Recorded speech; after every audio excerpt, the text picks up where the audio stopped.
Vente para acá, Adrián. Ya te Es que no volvieron a quería comer. taparte. No me tapas. Hola, ¿ahí se escucha bien? Sí, ¿verdad? Buenas tardes a todos y a todas. Muchas gracias por acompañarnos el día de hoy en esta charla tan interesante con Patricio Robles Gil y el doctor Antonio Lascano. Para nosotros es un honor que nos acompañen hoy estos grandes ponentes y pues todos ustedes como público. Brevemente leeré las semblanzas de nuestros ponentes y bueno, preparémonos para tener un momento para echar a andar nuestra mente y ver qué hacemos por la Tierra. Antonio Lascano, especializado en el estudio del origen y la evolución temprana de la vida por medio del análisis de meteoritos y de simulaciones experimentales de la Tierra primitiva, así como mediante el análisis de secuencias de genes muy antiguos, entre otras investigaciones. Fundó el curso optativo Origen de la Vida y dirige el Laboratorio de Origen de la Vida en la Facultad de Ciencias de la UNAM. Es autor de más de 200 trabajos de investigación publicados en revistas arbitradas y 70 artículos de divulgación científica. Autor de los libros El origen de la vida, Evolución química y Evolución biológica, de 1983, y 3 ensayos darwinistas de 2016. Recibió el Charles Darwin Distinguished Scientist Award en 2013 y la medalla Guillain Boudet, ¿está bien dicho? Sí, 2018 del College de France. Es profesor investigador emérito de la Facultad de Ciencias de la UNAM y doctor honoris causa por las universidades de Milán, Valencia y la Michoacana de San Nicolás de Hidalgo.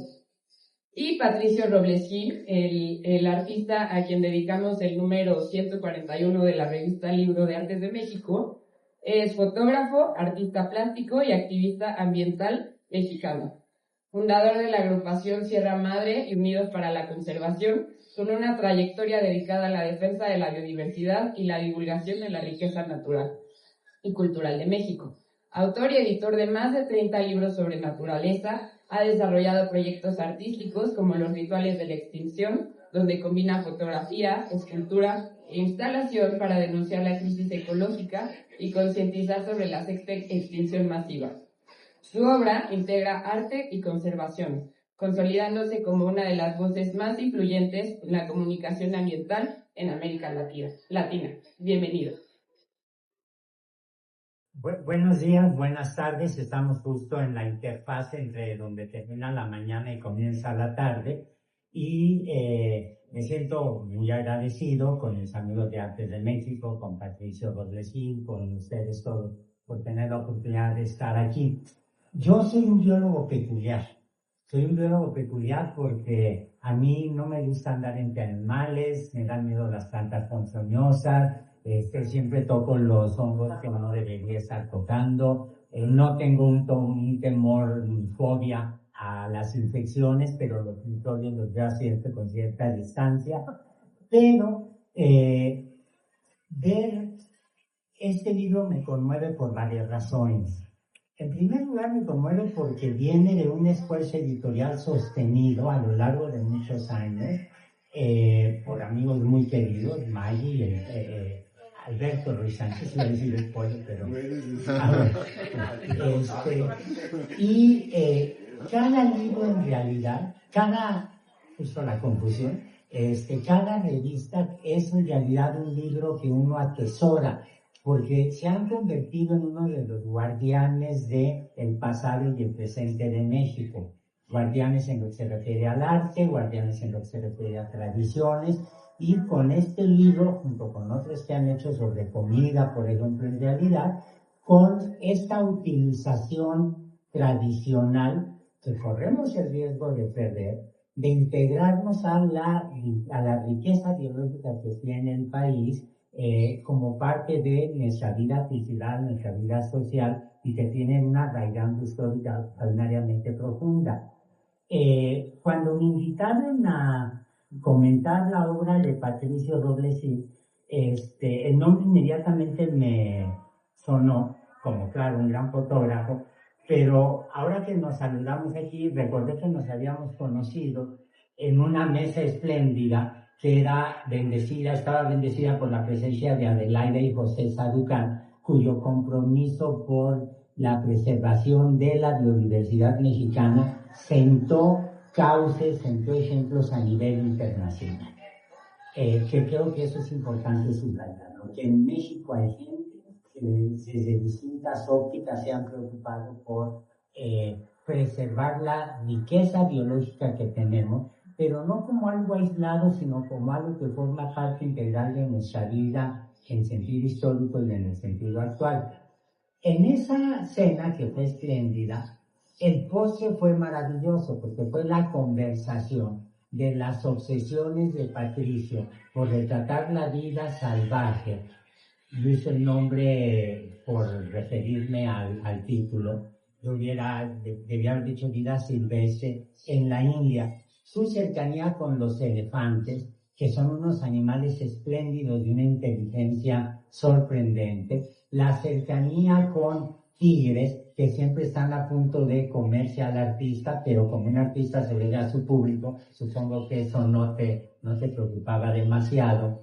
Y después, claro, platicando con Patricio, con Patricia, nos dimos cuenta que es parte de esta red fascinante de escritores, de pensadores, de investigadores, que cada vez cobran más conciencia de la importancia de preservar la biodiversidad, no en abstracto como una estadística para que entren los informes presidenciales o de otro tipo de políticos, sino como algo absolutamente esencial. Les decía que yo soy un biólogo muy lejano de la zoología, muy lejano de la botánica, pero muy sensibilizado por la obra de amigos y colegas, de maestros, de investigadores, a la necesidad de preservar, ahora déjenme agregar un punto adicional, incluso desde un punto de vista estético, la riqueza biológica, lo que nos está rodeando. Si yo tuviera que clasificar este libro, diría que es un testimonio de alto nivel artístico, de un compromiso social, intelectual enorme y sin el menor asomo de ánimo panfletario. Es una llamada, me parece que desesperada, elegante, sobre lo que forma parte de la riqueza biológica, sobre la riqueza cultural de México. No hay fotografía aquí, tanto las fotografías de los animales por sí mismos como las instalaciones que encontré absolutamente deslumbrantes hubieran cabido sin ninguna dificultad en el librero de Duchamp o de alguno de los surrealistas. Y cuando ve uno la belleza de los animales, no pude menos que acordarme de una parte del Nuevo Testamento que está referida a las plantas, pero que se aplica perfectamente por los animales. Cuando Jesucristo, en esto que le gustaba andar predicando, dijo por ahí que ni Salomón en los días de gloria se vistió como las flores del campo. Y eso que es cierto para las plantas es absolutamente cierto para los animales. Veo las fotografías que parecen una armadura maravillosa, acerada de un lagarto. Ve uno la elegancia deslumbrante de un animal como estos jaguares, que terminan desafortunadamente, si no hacemos algo, en meros testimonios fotográficos y no moviéndose en la libertad que merecen, o peor aún, en los cuellos de los abrigos de pieles de alguna señora elegante. Entonces, yo veo el libro como auténticamente un llamado al compromiso individual y colectivo de la necesidad de preservar la riqueza biológica que tenemos, pero como un compromiso, cosa que en México nos hace mucha falta, nada panfletario. Hay un refinamiento estético, hay una visión completa, integral de lo que es la riqueza biológica, y cada fotografía es una provocación que evoca lo que ha sido, lo que es y el terror de lo que puede ser. Y con eso quisiera yo terminar para ver ahora qué dices tú, Patricio, a ver qué tanto me equivoqué en la interpretación totalmente subjetiva de lo que es un volumen más que enriquece esa espléndida colección de artes de México. Antonio, tus palabras me conmueven, me motivan y tomo dos de ellas, porque estoy terminando un libro que es la memoria visual de cómo la fotografía ayudó, forjó, empujó el movimiento de la conservación en México. Es un libro igual de este formato, y hay fotografías de 1890 de un noruego, Carl Lumfos, que recorrió toda la Sierra Madre y mató uno de los últimos especímenes del carpintero imperial. Hay fotografías del principio del siglo pasado, de Hugo Bremen, y hay fotografías, una en específico, que fue la portada del primer libro de arte, 1979, sobre naturaleza mexicana. Ese primer libro se llamó Las bellezas naturales de México, y tenía una parvada de flamencos en la portada. Yo lo recibí teniendo 24 años, no me acuerdo, 20, muy joven, todavía no definía mi carrera, y digo, esto es lo mío. O sea, pero más revelante fue cuando mi padre era doctor, era el médico de cabecera del ministro de Agricultura y Recursos Hidráulicos, y nos cuenta de Francisco Merino, don Paco, que llega a su escritorio un permiso para desarrollar Ría Lagares, hacer hoteles y todo. Y le vino a la mente al ministro, a don Paco, no es ahí donde están los flamencos, no firme. Ese es el poder de la fotografía. Estoy seguro que el fotógrafo no tuvo la intención, que probablemente nunca supo de esa historia, pero a lo largo del libro que estoy haciendo, hay muchas historias paralelas y similares. Son las dos palabras que quiero resaltar de lo que acabas de decir, además de escucharte con las palabras que utilizaste para describirlo. Primero fue Silvestre. El libro que estoy produciendo se llama México Salvaje. ¿Y por qué? Siempre me he enfrentado que la palabra silvestre no abraza en toda su totalidad lo que uno siente cuando está en medio de un bosque, de un desierto, de un ecosistema totalmente prístino y salvaje. Entonces, tengo un solo capítulo nada más para decir por qué abracé salvaje en lugar de silvestre. Ha habido reclamos ya, y a lo largo de la historia de los libros que he producido, ha habido 3 títulos que usé la palabra silvestre. Y lo interesante es que le sucedió lo mismo al habla anglosajona. La palabra wild tenía una connotación negativa. El wildman, o sea, un individuo salvaje ahí en el monte, ¿no? Pero con el tiempo, pensadores, filósofos llegaron a la conclusión, realzaron el nombre, y hoy en día la palabra wild, aún en inglés, tiene esta connotación que nos transmite a todos. Entonces, nada más te lo quería comentar. Y finalmente, dijiste que hay un compromiso.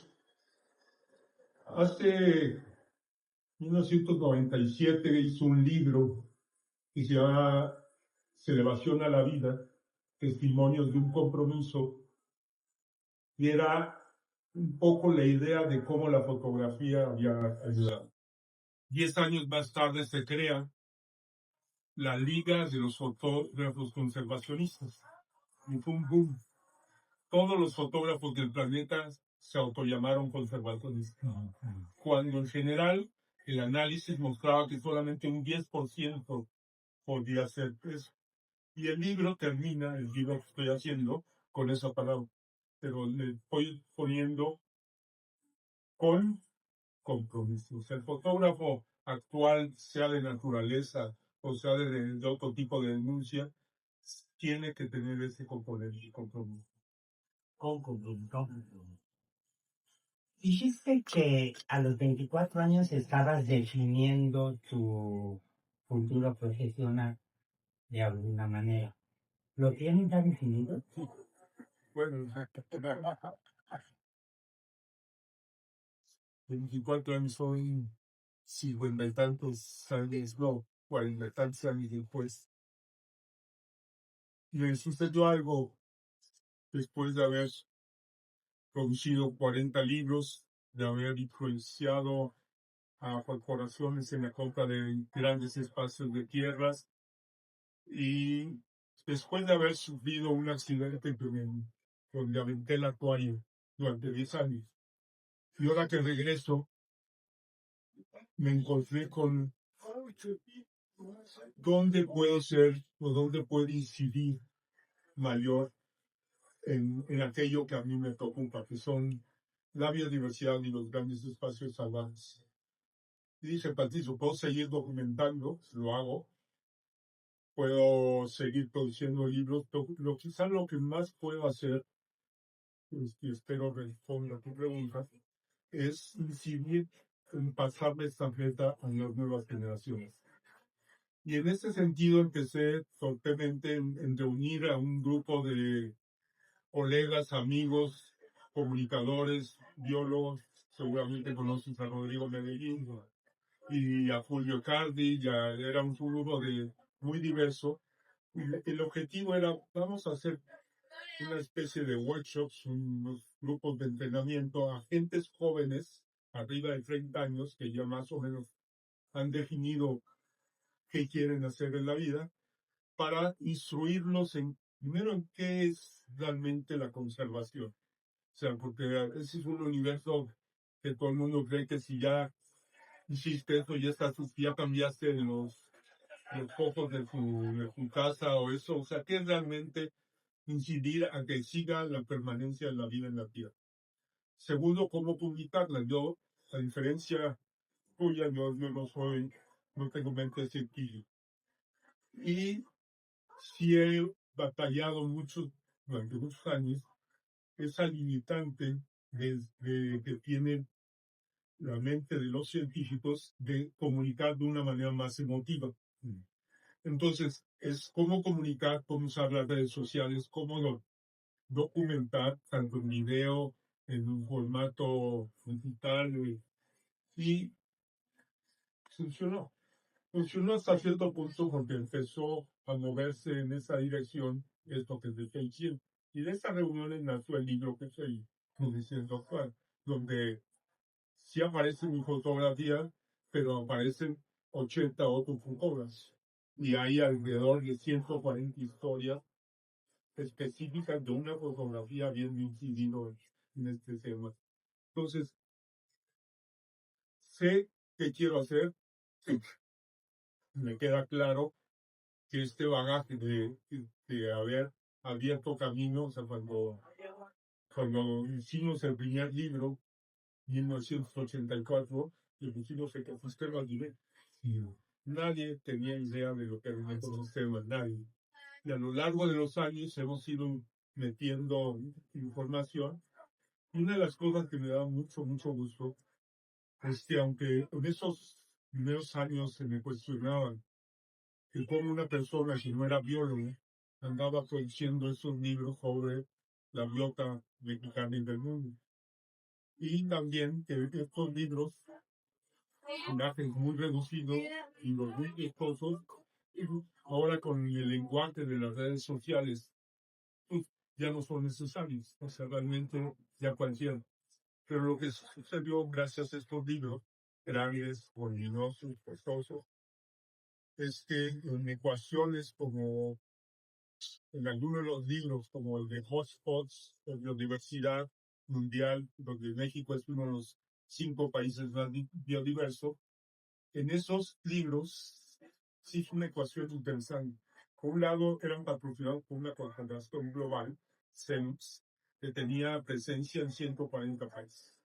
Por otro lado, el organismo que habíamos seleccionado para hacer estos temas era Conservación Internacional. igual número de presencia global.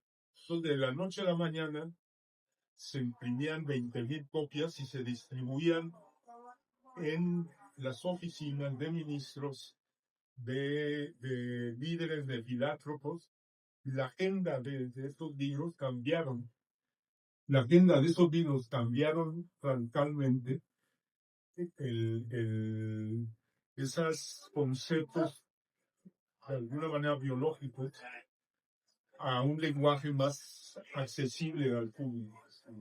Y ahí fue donde fue un parteaguas de que decidió, bueno, estos libros sí lograron algo realmente importante, no nada más son un copy-table que los mantienes ahí. Y todo esto que trato de explicar es una versión corta del trabajo que ahorita me está empujando a pasar la estafeta de todas estas experiencias e información que traigo en la cabeza. Te referiste un par de veces ahora a las redes sociales. Y yo creo que acabamos de vivir un ejemplo maravilloso de la utilización y el impacto de las redes sociales cuando la secretaria Alicia Bárcena claramente decide que no se va a autorizar la construcción de una aberración allí turística, arquitectónica, ecológica, que hubiera significado una devastación brutal de la zona donde querían hacer, es que no sé cómo llamarlo, transformar la riqueza de una zona en un parque temático. Y yo creo que en buena medida fue un movimiento político de rechazo de grupos grandes que dijeron no, esto lo tenemos que preservar a toda costa y que significa finalmente algo que voy a sonar terriblemente panfletario, pero creo que es cierto. La defensa de la riqueza biológica es una confrontación en contra de una civita capitalista depredada. Una civita capitalista que vimos, por ejemplo, que hemos visto en países que se precian de estar lejos de un modelo capitalista de desarrollo económico, como la República Popular China, como en su momento la Unión Soviética y demás, que han perdido de vista que tenemos que dejar atrás ese viejo dicho marxista de que la naturaleza está para ser dominada por el hombre, cuando en realidad cuando se propone la preservación de la riqueza biológica y de otros elementos del entorno, lo que uno está diciendo es encontremos una forma de vivir que sea más razonable, porque de otra manera estamos corriendo en una forma dramática hacia un suicidio absoluto. Yo estaba pensando en la suerte que tenemos que nuestra generación, de la misma generación, y las que siguen, ya han crecido en un entorno en donde les parece muy natural la idea de enterarse del cambio climático, enterarse de los riesgos, no solo para la pérdida de la diversidad biológica, sino también en términos de la salud colectiva, la pérdida de recursos que son absolutamente irrecuperables. Y algo que la gente no, a veces me temo que con toda esta actitud tan positiva no se da cuenta, es que así como nunca vamos a volver a oír el rugir de un tiranosaurio caminando por las calles de la Ciudad de México, podemos seguir de no volver a ver un leopardo o uno de esos gatos magníficos o una de esas tortugas maravillosas, una de esas aves que surcan como en los poemas de López Velarde. Podemos seguir de perderlo para siempre, ¿no? Ahora, hay algo lo que sí me siento muy obligado a decir, y es que hay una larga tradición cultural en México que debemos de leer con una óptica distinta en términos de la presentación. El libro de Clavijero, este jesuita que termina llorando en el exilio en Bolonia, la vida que va en México, es un testimonio extraordinario de las riquezas teológicas que tenemos en México. cuando uno piensa en José María Velasco, piensa en un pintor notable, pero estamos pensando en alguien que tenía la capacidad de ver la belleza de la riqueza biológica y combinar el uso, hacer del arte como lo están haciendo aquí, un elemento de preservación de la memoria. Y hay un personaje que yo encuentro maravilloso, aunque la hayan fosilizado en letras de oro en la Cámara de Senadores o de Diputados, que es la esposa de don Andrés Quintana Roo, que es, se me acaba de ir el nombre en este momento, la, la directora, es una de estas mujeres maravillosas de finales del virreinato, como doña José Ortiz de Domínguez, como la abuela Rodríguez, eh,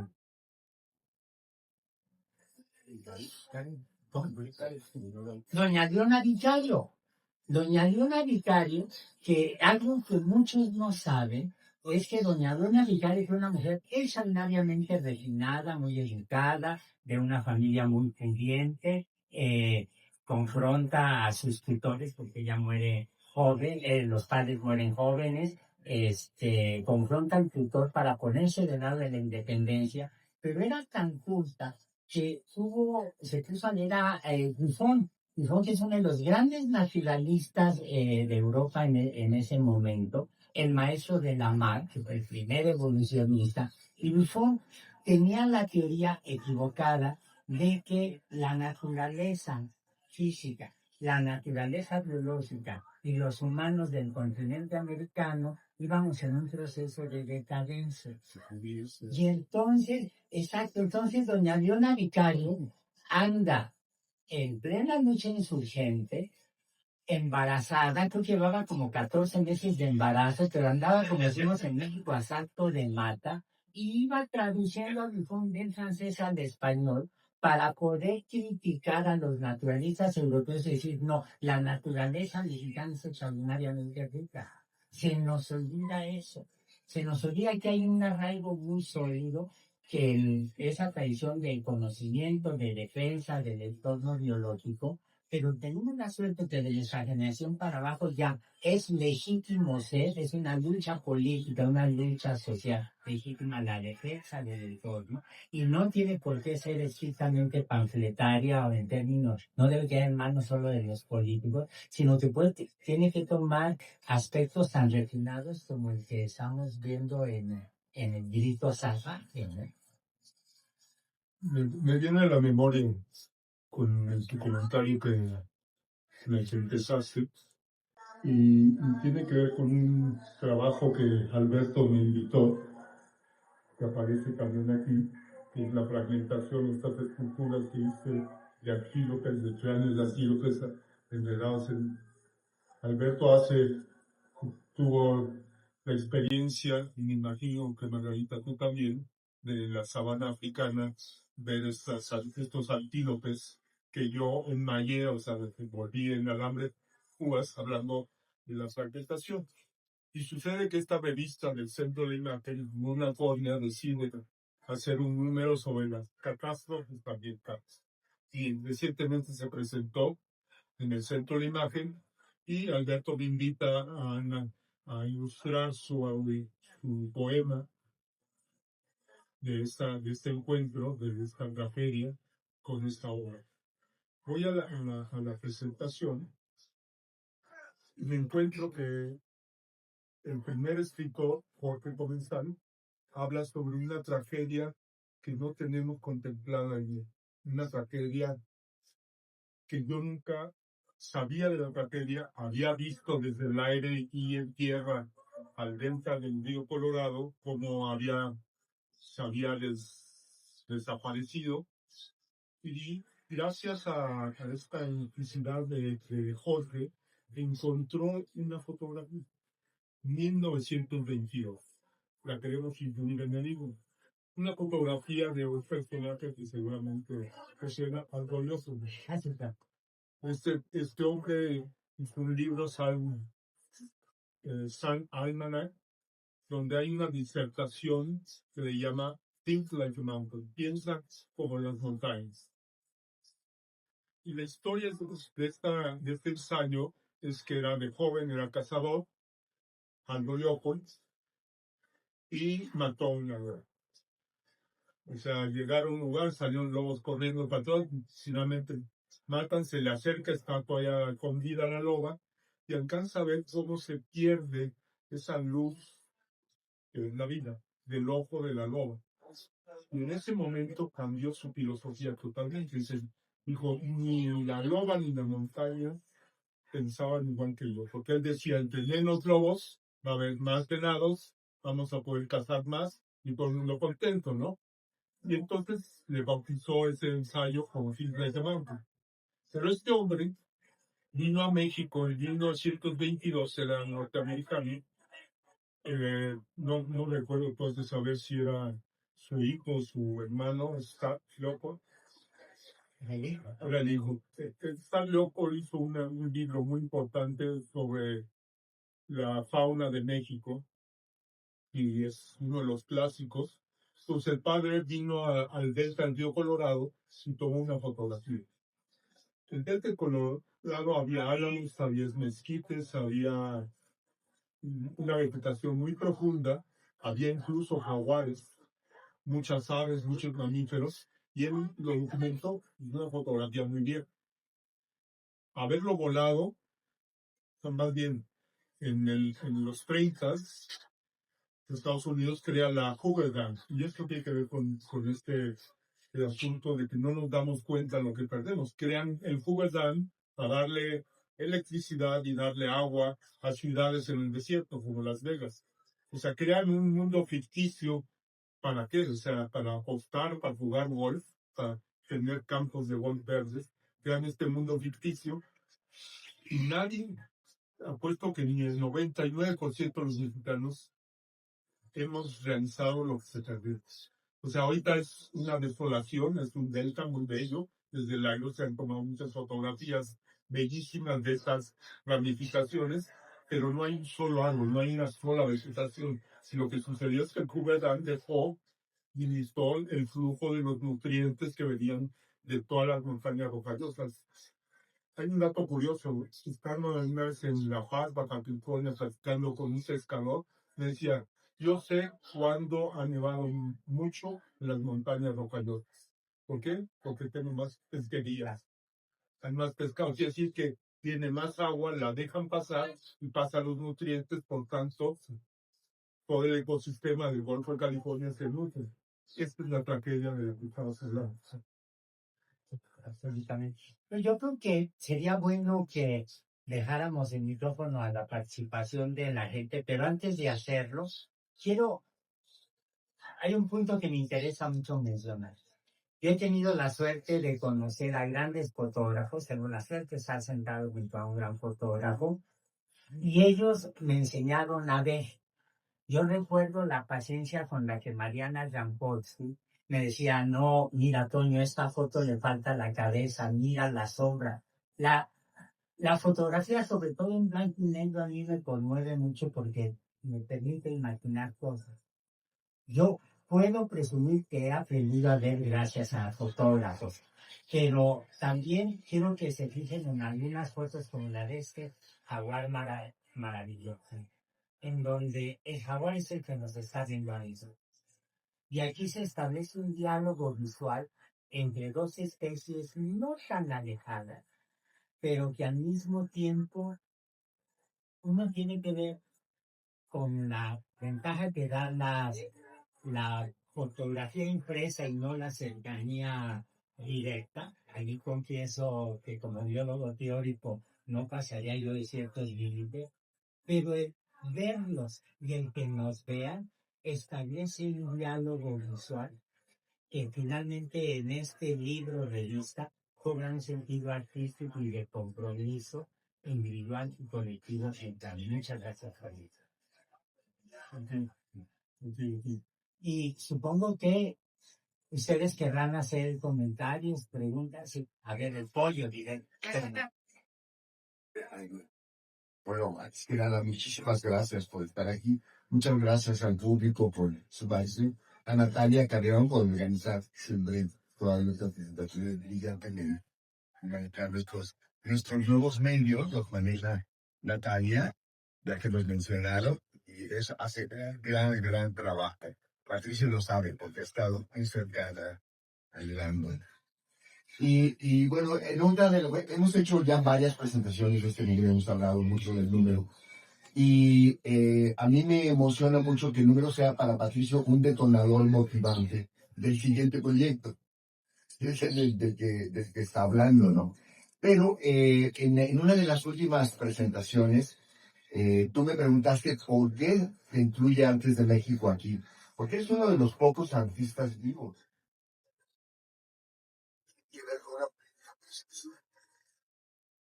Y yo te quiero preguntar al revés a ti, ¿qué significa para ti estar dentro de este catálogo de lo mexicano excepcional y al mismo tiempo compartible que representa Antes de México?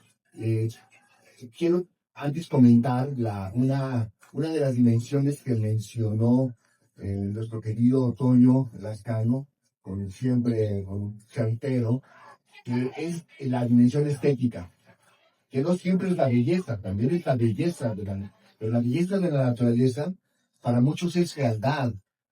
Y una de las reivindicaciones que hay en este número es el de la fealdad de los cóndores americanos. Pues mucha gente no quería donar ni adoptar un cóndor porque los consideraban feos.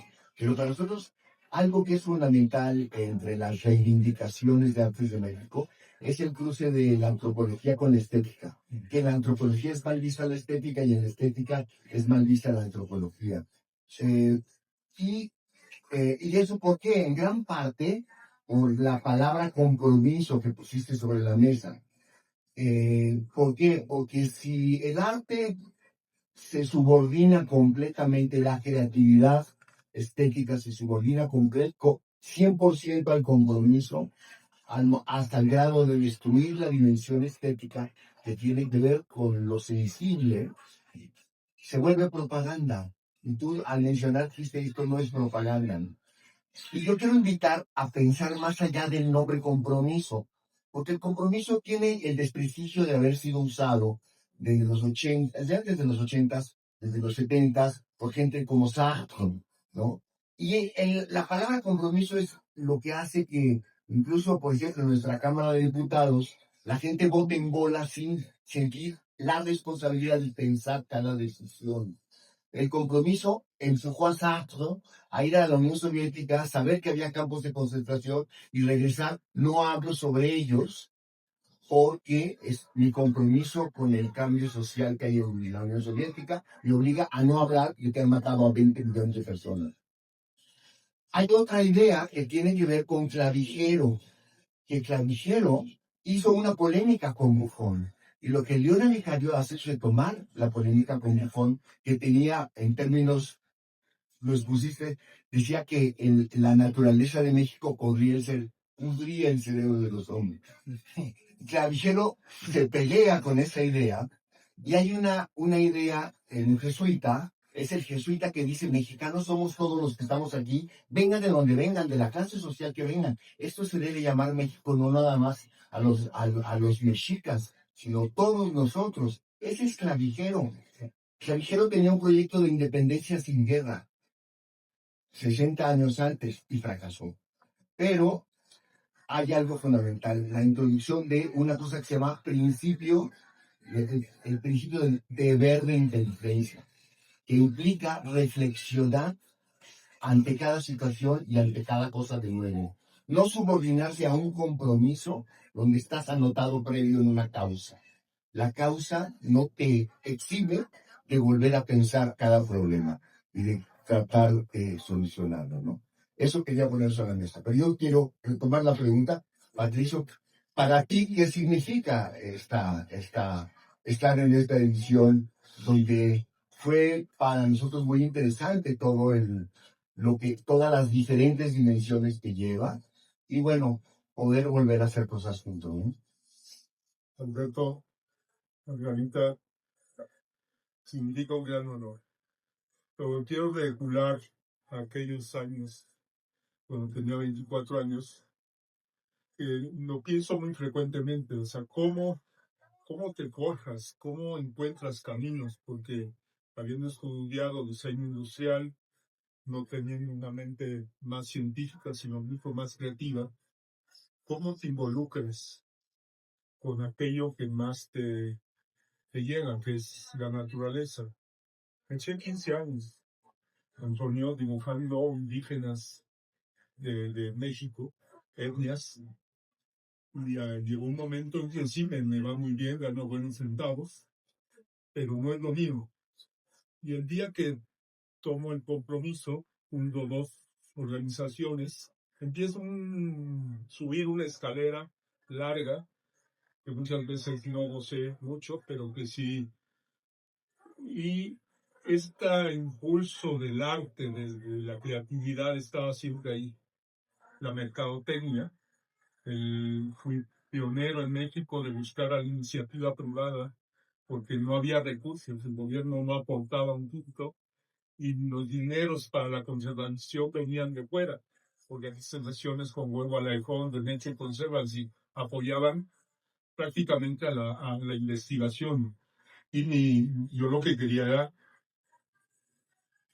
pegar un grito y decir, vean lo bello que es este país.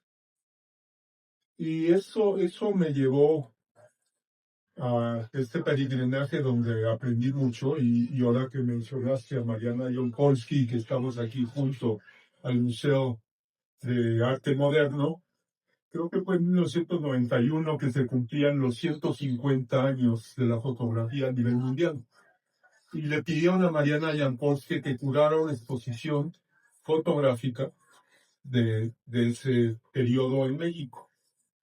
Y Mariana tuvo, yo diría, la valentía de invitar a la fotografía de naturaleza a color. Me habló, yo invité a Julio Ricardi y a Pablo Cervantes, y nos dio una pared, 6 fotografías icónicas de nuestra historia. Yo estaba allí en el museo, y no me acuerdo qué edad tenía, pero tenía un orgullo de estar finalmente en el Museo de Arte Moderno con una de mis fotografías. Y de repente era una sala bastante vacía, por la mañana, y entra un personaje que lo empiezo a escuchar, entiendo que es un profesor, trae a su grupo de estudiantes y empiezas a oír la disertación de cada una de las fotografías. Llega a donde está la nuestra, pasa rápido y dice, esto no sirve. Ay. Entendí el reto de abrir espacios. Me pasó algo similar con el Centro de la Imagen, que llenamos todo el centro y hubo un reclamo internacional en contra de la fotografía en la naturaleza. Es demasiado obvia, de ahí vienen muchas de las artes que conocemos de la naturaleza, pero ha sido un esfuerzo de insistir. Por ello, Alberto, cuando tú me llamas y que gracias a tu hija que te empujó a que el tema ambiental que ya habían tratado con Mario Molina con el número del cambio climático y con la maravillosa obra de Alberto Di Stefano, pues me sentí realmente muy, muy honrado, o sea, no lo podía creer. Pensé luego cuál es mi obra que podría aparecer allí, y tú insististe que tenía que haber mi trayectoria como conservacionista. Ahí invitamos a Vance Murphy, que es uno de los capítulos. Insististe en los jaguares, que fueron, eso es un comercial que voy a hacer. Compren la revista porque dan un esfuerzo de 5 meses donde tuve 180 encuentros con 40 jaguares diferentes. Piensen en lo siguiente, de los 5 grandes gatos, 7 grandes gatos que hay en el planeta, el leopardo de las nieves y el jaguar no había sido fotografiado en esas fechas. Eran contadas con la mano las imágenes de animales de jaguares salvajes. Yo tuve 180 encuentros con 40 jaguares. Se termina el comercial. Pero de veras, Alberto, aprendí muchísimo de la experiencia, tanto de esas reuniones que tuvimos discutiendo la portada, seleccionando el diseño de mi trabajo con tu equipo, que aquí hay varios, ahí estoy viendo a la correctora, que muchas veces pasamos largas horas hablando de los textos fue bonito, muy bonito. Siendo yo editor, diseñador, fotógrafo, escritor y todo eso, fue una negociación. Tenía que dejar unas batallas para ganar otras, ¿no? Y les agradezco mucho, Mari y Alberto, por esto. Es una manera de meter a la naturaleza a un mundo que todavía la mantiene a un lado.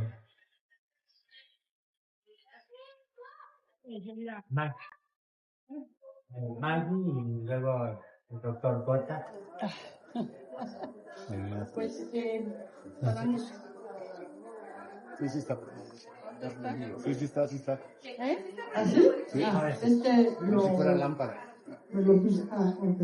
No, nada más recordar una cosa. No es la primera vez que tú publicabas con nosotros. Cuando hicimos nuestro número de Jaguar, que era un número más antropológico, porque nos dio mucho tiempo por trabajar con antropólogos muy específicos. Hicimos un número muy bonito sobre Jaguar y empezamos con Patricio. Nos fuimos a la época prehispánica, digamos que era el tema, pero cuando nos mandó las fotos, inmediatamente empezamos con ellas y parecía que no tenía nada que ver, y al contrario, era como el resultado de unas investigaciones de los jaguares, obviamente en fiestas populares de Guerrero, que digamos donde más se llevan a cabo, y trabajos de códices y un poco de toda esa parte anterior. Entonces, no es la primera vez. Estoy totalmente de acuerdo y te corrijo un poco. Ambos tuvieron la gran generosidad de que por años le daban a Sierra Madre, la organización que yo dirigía, un espacio. Y ahí hubo un ejemplo muy interesante porque estábamos apoyando a la Reserva de la Biosfera del Triunfo y si todos los años hacíamos un timbre conmemorativo con el Servicio Postal Mexicano, y empecé yo haciendo las ilustraciones hasta que dijeron, ya, Patricia, ya bajan. Entonces dijo, ok, voy a buscar a los pintores que yo admiro más en el mundo, y los voy a invitar. Y invité a un hombre canadiense, que es una leyenda, aún vive, Robert Bateman. Hizo una pintura de un quetzal, bellísima, y imprimimos esa pieza en el timbre, y ustedes en Artes de México hicieron un anuncio, y el pintor nos había donado 500 litografías firmadas y numeradas de la pieza, y yo fui en un peregrinaje a la Galería Ardil, a la de Arte Mexicano, y entonces que sí, yo les entregaba estas, las vendían a sus públicos, y ustedes hicieron el anuncio. No se vendió una. Y además, un señor que es famosísimo, cuando se casa el príncipe Carlos, le pide el gobierno de Canadá a este pintor un cuadro para el regalo de bodas. O sea, este señor es una leyenda, y no vendimos una sola litografía. Yo aquí quisiera, antes de pasarle de nuevo cuenta el micrófono a quienes nos están acompañando, quisiera subrayar un punto que creo que es importante. La ciencia, la investigación científica no está reñida con las armas. Es algo que a veces se cree que el científico, que la investigadora tienen que mirar de una manera fría, objetiva, el objeto de estudio.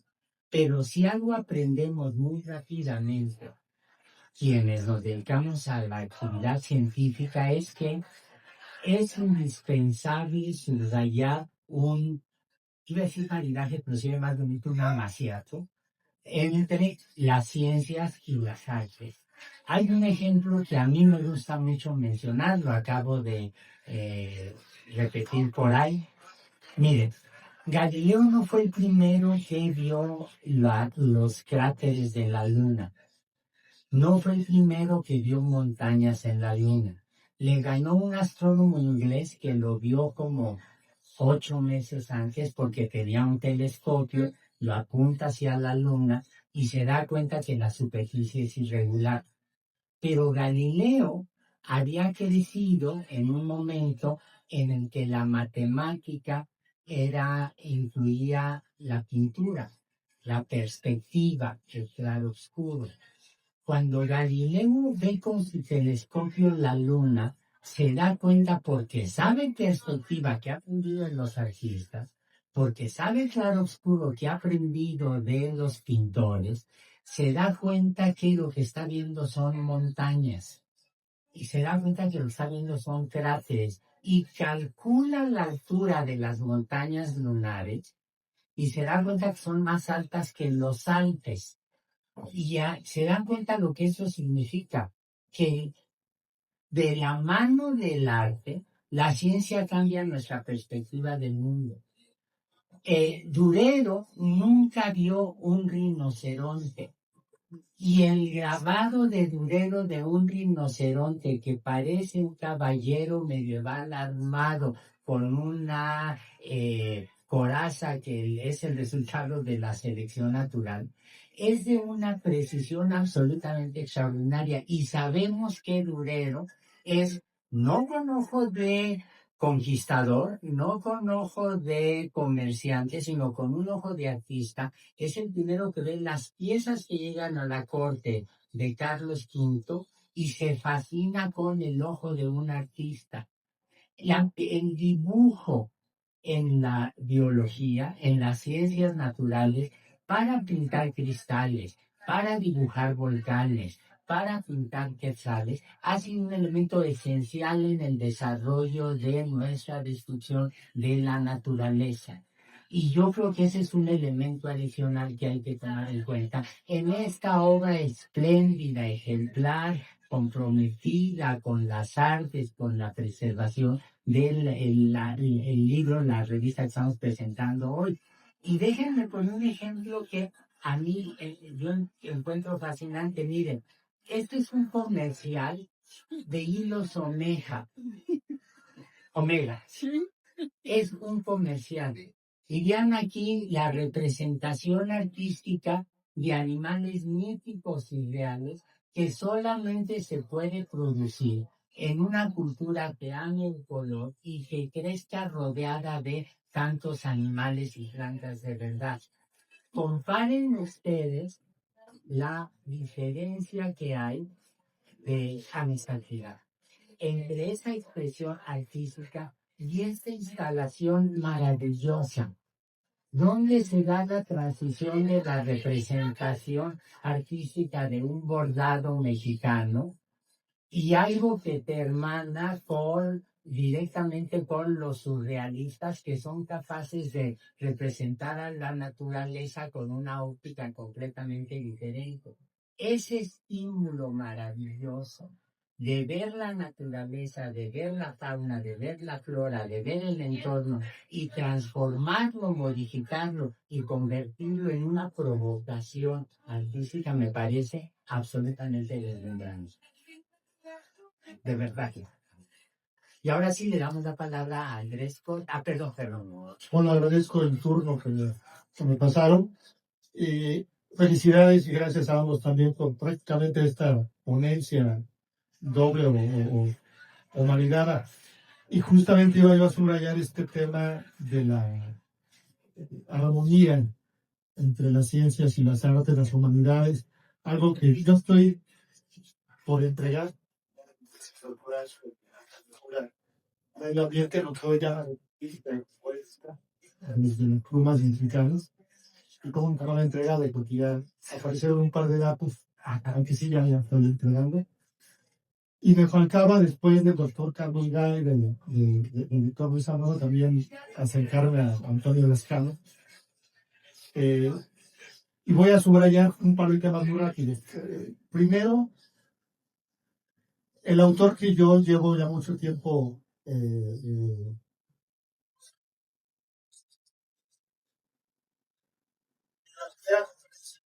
escribe y publica en 1909 el paisaje en la poesía mexicana del siglo XIX, que en realidad empieza en el XVIII, y donde además surge esta mención caminante, no viajero, ha llegado a la región más transparente del aire. Ahí él arremete prácticamente contra todos los poetas diciendo, el problema es que está lleno de paisaje, pero nadie siente el paisaje. No son poetas que lo sientan. Y está hambriento ese joven Reyes de encontrar una poética que empiece a sentirla.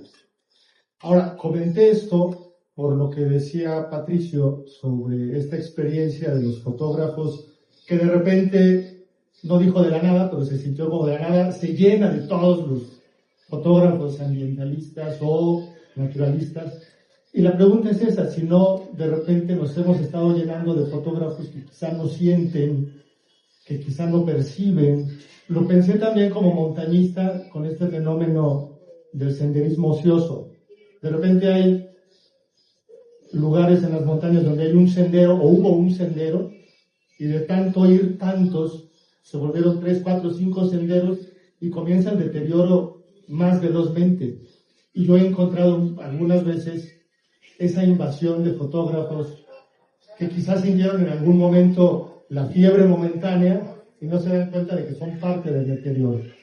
Y el segundo comentario más para el doctor Lescano, porque mencionó en su introducción el terror de lo que puede ser, o de lo que va a ser, o de lo que ya es, que también lo he dialogado con el doctor Gay y con el doctor Zambrano, es el hecho de que quizá, es una pregunta al aire, una botella al mar, quizá no estamos asistiendo tanto a una advertencia de lo que puede ser, sino de lo que ya es.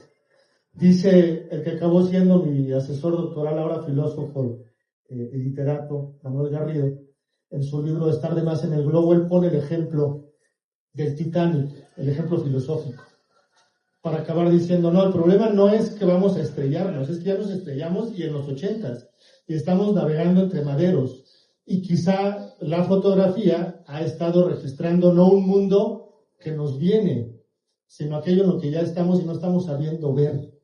Bueno, estas son las dos. Es interesante el tema que dices.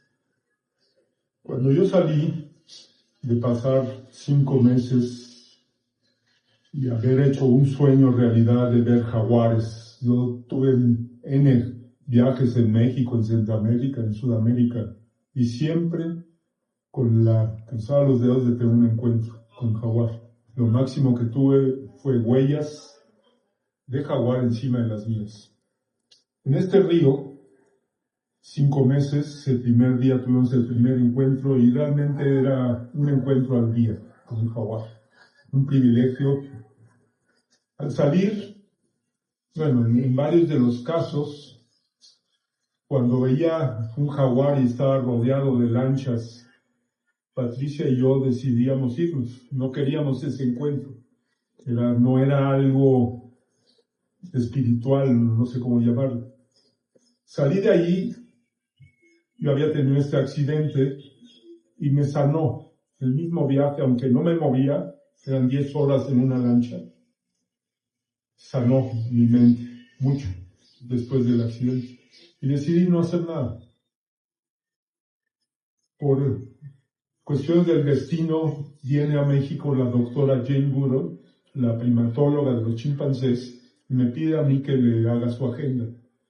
Entonces hacemos una presentación en el Club de Industriales, otra en Ibero y eso.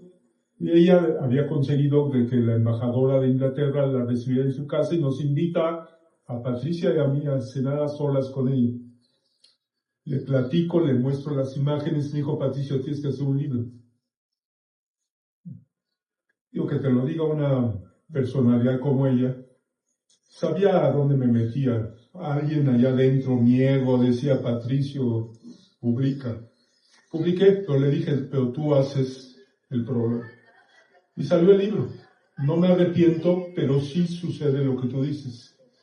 Yo no quería ser causante de que más gente fueran a acosar al único sitio en el planeta que nos habían abierto una ventana para poder ver a este jaguar. En el libro, me vuelvo a referir al libro porque yo creo que es la parte interesante de México Salvaje, que estoy tocando todos estos temas. Uno de los doble páginas se llama Entre cañoneros y senderistas. La foto es de un fotógrafo joven, Roberto Pedraza, de Sierra Gorda, en Querétaro, donde tiene una población de guacamayas verdes. Y es una foto donde hay 2 nidos de guacamaya en una piedra, y esos nidos se abandonaron porque los cañoneros y los senderistas bajan en rapel, en cuerdas, por ahí, y se tuvieron que ir. Y el análisis, el contexto que digo es cómo es posible que alguien que va a encontrarse con la naturaleza no tenga cierto sentido de lo que está provocando. O, más allá de aún, ¿quién es la culpa? De nosotros, de los que sabemos, de los que conocemos el tema y que no hemos sido suficientemente asertivos para comunicar que ya somos demasiados. Por eso mi reticencia a publicar el libro de Howard. Hay un punto que tengo que mencionar. Cuando se hablaba de el paisaje, lo que me vino a la mente fueron los poemas de Carlos Pellicer. No podemos entender a Carlos Pellicer si no pensamos en la selva tropical de Tabasco. Tabasco no nada más es el lugar de nacimiento de López Obrador o yo qué sé, es un lugar con una de las mayores riquezas biológicas. Sí lo sabes. Bueno, pues sí, que tenemos en el país. Y ahí está Pellicer, o sea, uno lee a Pellicer y está viendo la selva, está sintiendo cómo crujen las hojas bajo el piso, ¿no? Cuando uno va caminando por allí. Andrés. Voy a empezar contestando la única pregunta que me has hecho hoy, que era que yo saludé a Antonio diciendo que era un gran maestro, ¿eh? Y tú me dijiste, ¿qué hace un gran maestro? Y ahorita mientras les escuchaba y pensaba, dije, claro, Antonio sabe que el relato antecede a la ciencia, ¿no? Así te instruía. Y eso te lleva nada más pues a la inspiración, al asombro, a engancharte, y ya luego te puede estar hablando del mundo del RNA, o pues cada quien habla de sus temas, ¿cierto? Pero empieza por el relato. Y creo yo que eso es una parte fundamental, no solo como una posible tirada a futuro, espero yo, para un mundo más amable, ¿no? Que es darles materias de humanidades a cualquier carrera de licenciatura, no se diga a los científicos, ¿cierto? Porque aquí lo decía Patricio, como que hay una especie de a veces límite. Claro, tú me estás contando el conocimiento de una manera tan árida que es rayana en la autocombustión, ¿no? Para el público que no es experto, leer un paper específico de ácaros de murciélago, yo qué sé, pues y creo que eso pues se da con herramientas y sería relativamente sencillo porque se han hecho un par de esfuerzos aquí, como los relatos de Fogata, no sé si les tocó ver esos libros, que intentó la Conavio de invitar a biólogos y biólogas y gente que tuviera experiencias de campo a relatarlos como se cuenta en la fogata. Luego les faltó unas vueltas más de edición, porque como que el material primigenio está bueno, pero faltó pues, ¿no? Pero sí, el poder del relato, pues las imágenes son eso, es un relato en una sola imagen, ¿cierto? Y ya luego cuéntame, ¿no? De lo que quieras. Pero entonces, hilando con lo que estaban conversando y salen tantos temas que no da tiempo, pero o sea, la presa Hoover Dam, ¿cierto? Que creo que hasta la fecha sigue siendo, no sé si la de las 3 gargantas de China, ya, pero es la cortina de concreto, están metiendo, más masiva que se ha hecho en la historia humana. Y luego piensas, claro, y no es la única, ¿no? Eso es la más masiva, pero sobre ese mismo cauce del río hay un montón. Y entonces, claro, lo que llega hoy por hoy del delta es, pues, cuentagotas. Y luego dices, pues, está extinguiendo la vaquita marina y eso, pues, y luego cuesta trabajo desconectar. Claro, romper ese delta tiene consecuencias ambientales en todo el Alto Golfo de California.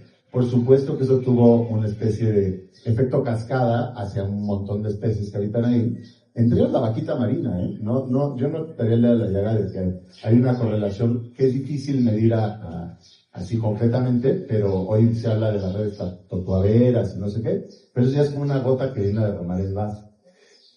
Y pensando como eso y pensando en este mundo, tengo amigas que están en el mundo de la conservación y decían que es como conservación en el mundo de Mad Max, ¿cierto? Porque lejos de volverse algo que tenga más apoyo gubernamental, que tenga más fondos, empieza a tener más problemas de la realidad de este país, por hablar solo y de Latinoamérica en general, que son regiones donde se matan un montón de ambientalistas, que son regiones donde la mayoría de estos sitios un tanto alejados, que son reserva, están abrazados por una violencia sin igual, que le llamamos narco, pero en realidad luego son paramilitares, guardias blancas al servicio de empresas extractivistas que lo que quieren es despojar el territorio, ¿no? O autodefensa, digamos, gente armada obrando para intereses diversos, y que ahí estás conservando. Además, ya en una vida de vivir, no tiene una campaña 8 años y defendiendo 3 personas una sola especie. Sin embargo, creo que hay un poco de esperanza en el hecho de que muchas especies están ahí, como el cóndor de California, por esfuerzos de muy poquitas personas, y contra viento y marea vale la pena, por supuesto, y va a haber personas siempre dispuestas a estar en esa, creo, trinchera, espero, y lo que hace falta es conectar eso, pues, como un poco tú estás empezando a sugerir, yendo a hablarle no solo del agua, digamos, de lo que quieran, a las escuelas de ricos donde van a salir los siguientes gobernantes de los pueblos, porque así es la desigualdad aquí. A quien quieres, creo que sensibilizar, es a quien después va a ser un senador y va a estar teniendo leyes también, ¿no? Y que mencione, pero bueno, ya para llegar a algo más concreto, estaba pensando en Manuel, en Álvarez a del Toro, ¿no? Nuestro gran naturalista de Chiapas, que entre muchas otras cosas que dejó este libro que se llama Así era Chiapas. Se acaba de reeditar. Son sus andanzas durante 40 años por el sureste mexicano, en buena medida Chiapas, y hablando durante estos 40 años del tremendo deterioro que él ya percibe, en algo que si hoy fuéramos ahí serían territorios prístinos para nosotros, o sea, el desplazamiento de la línea de base, ¿no? Pensando lo que decías de la imagen del río del Delta. Tú no puedes dimensionar lo que era eso si no tienes una especie de guiño hacia ese pasado recóndito que ni te imaginas, ¿no? Cómo se desplaza la línea de base. Quiere decir que las nuevas generaciones toman por sentado de lo que parten ellos y ellas, ¿no? Y entonces partes de un mundo en que ya hay más tigres en cautiverio en Estados Unidos que en toda su área de distribución natural, y pues piensas que eso es lo normal, ¿no? Y bueno, eso es bien peligroso porque se nos olvida lo que era. Y entonces con esa especie de amnesia del pasado en términos naturales, pues solo se puede abrir más al mercado extractivista que te quiere vender la idea. Bueno, es que ese ya es un territorio socio, ¿no? O sea, ese monte no produce, vamos a poner aquí unas casas y vamos a sacarle jugo. Y entonces, fíjate, del Toro dejó de ir al campo. Sus últimos años de vida, bueno, sus últimas décadas de vida, dejó de ir a campos porque era demasiado desgarrador para él volver a sitios que él había ido cuando eran así. Imagínate, en Chiapas, que insisto, sigue siendo en el imaginario popular como esa frontera donde todavía hay mundos silvestres, salvajes, si quieren, ¿no? Y entonces él solo leía novelas distópicas, sobre todo donde había extraterrestres que destruían a la humanidad, ¿no? Como que él le encontraba cierto sosiego en ello. Entonces mi pregunta un poco para ti, Patricio, es, habiendo recorrido tanto territorio, si tú también evitas volver a sitios de detención. Y ya con la masificación del turismo, piensa nada más en el Everest, para comenzar estas montañas. Lo que está pasando en el Everest hoy, o sea, ayer y hoy esta temporada, es sin precedentes. Hay filas así, ya antes había fila para llegar a la cumbre. Ahora hay filas en cada trayecto de 8 horas, ahí expuesto, y uno se pregunta, ¿para qué quieren ir a hacer fila, ya no al banco, sino a la cima del mundo, ¿no? Pero, bueno. Sí, acabas de meter el dedo en las llagas. Te voy a decir por qué. El privilegio que uno tiene a lo largo de la vida, de no solo conocer las historias, soy consejero de las áreas naturales protegidas, escucho de primera mano en cada reunión todos los problemas que tienen las áreas naturales protegidas. He viajado por todos lados a nivel planetario y he visto esas maravillas y he visto también me entra una enorme paz cuando reconozco un ecosistema, un paisaje que sé que va a sobrevivir. Y luego veo otros que el cambio climático apareció y cambió todo. Las noticias de hace 3 o 4 años de incendios, mega incendios en todo el planeta, Australia, California, África, Siberia, la acidificación de los mares. Yo aventé la toalla 10 años, parte por esa frustración y parte por el accidente. Y aquí en la presentación, en la FIL, que Andrea hizo un convivio. En ese convivio se hablaba, había una palabra que tuvimos una discusión: esperanza. La esperanza. Yo lo veo de esta manera: estamos en una guerra y no sabemos que estamos perdiendo.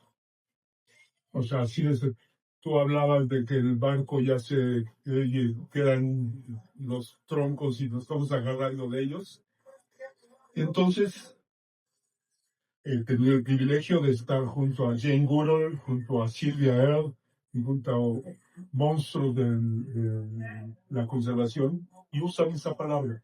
Es más, Jane Goodall tiene un libro que se llama Hope, que habla de la historia del cóndor de las Californias, porque sí, hay historias que están sobreviviendo.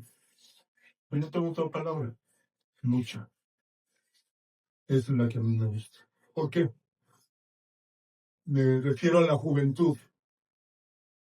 Las noticias que estamos todos, los medios, todos escuchando a diario, y me salgo un poquito para contestar otro tema que tiene que ver con los likes.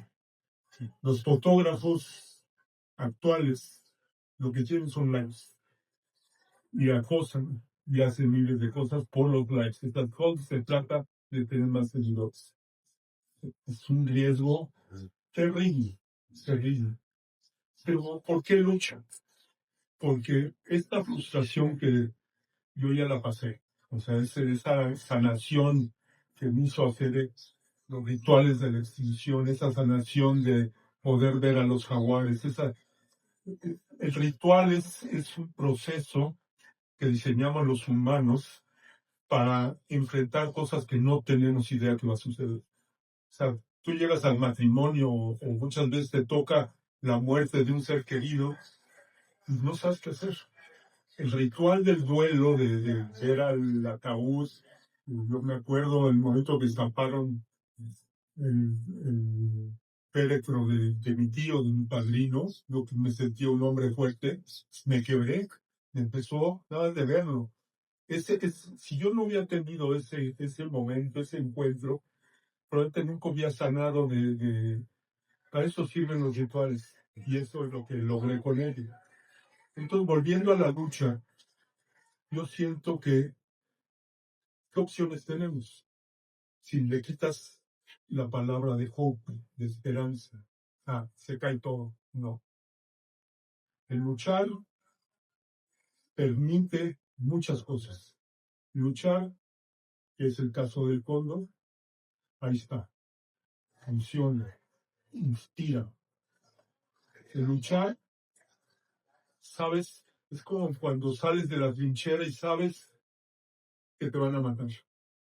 Lo que haces, te quedas encerrado allá abajo o dices voy a morir luchando.